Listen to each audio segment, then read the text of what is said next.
Hey, good morning. This morning I just want to show you how to fold your piece of paper to do some practice Zentangling. So on your Google Classroom, it shows you some easy Zentangle doodles.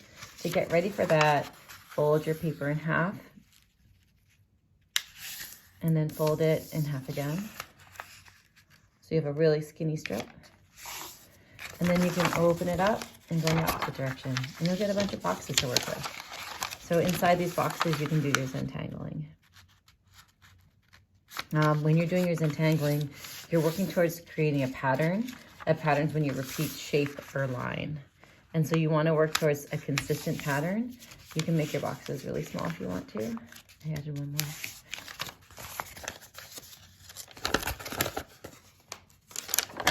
Okay, so here is a paper full of different boxes. I'm going to put another piece of paper underneath because this is going to go right through probably. All right, so I'm going to be using a Sharpie. See what you can dig up at home. A black marker or Sharpie is the best. But then you can also use like a pen or whatever you can find.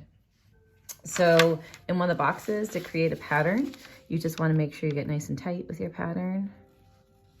You can work on the size of it.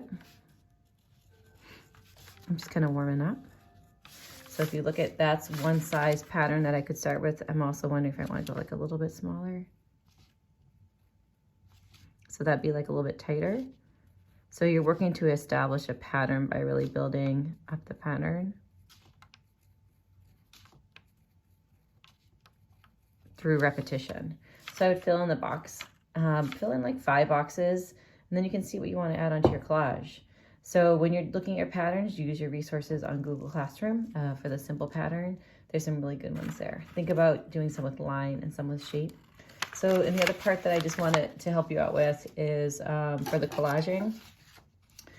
When you go to cut something out, so I found these like little guys that I thought were super cute. And I'm actually going to do a couple things on mine. So they're these dinosaurs, and they are in a magazine for glazes, for glaze colors. So I started cutting one out. He was on the fold of a magazine, so I'll add another one over here too. But what you notice is that I've cut out like a general shape around my object, and then you can, so that way you can cut it out well. So here I have another dinosaur that I was working on, and I've already cut back here, and I'm going to show you just when you get in with your scissors, you're going to be moving your paper a lot.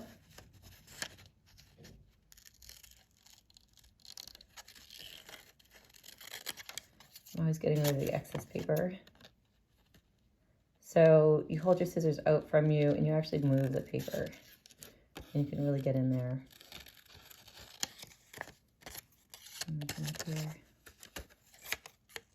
So I'm trying not to cut my dinosaur at all. And I'm also trying to get close so you don't have any white. So I'm moving that and turning it around.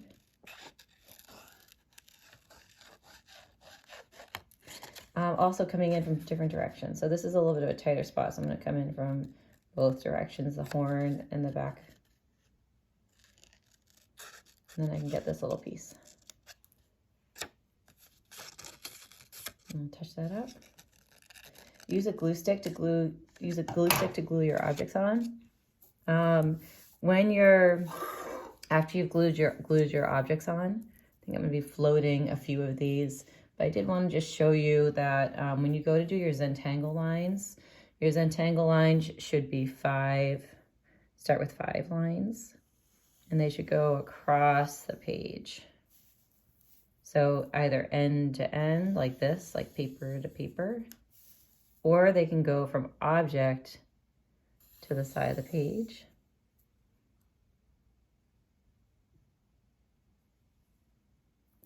This one's going to go from end to end again.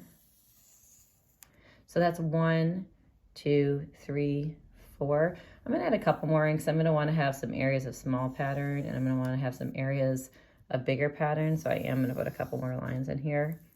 When you're doing your patterns, it's kind of sweet. When you're doing your patterns, just beware. Sometimes I'll see students doing like really big patterns on their page. You want to just get it a little tighter so that the pattern itself doesn't overtake your images. Once you have your pencil line on the paper, you can then go over it with Sharpie. So don't do a Sharpie right away because you need to really sometimes do some erasing, and always draw light until you get it right. All right, take care. Bye.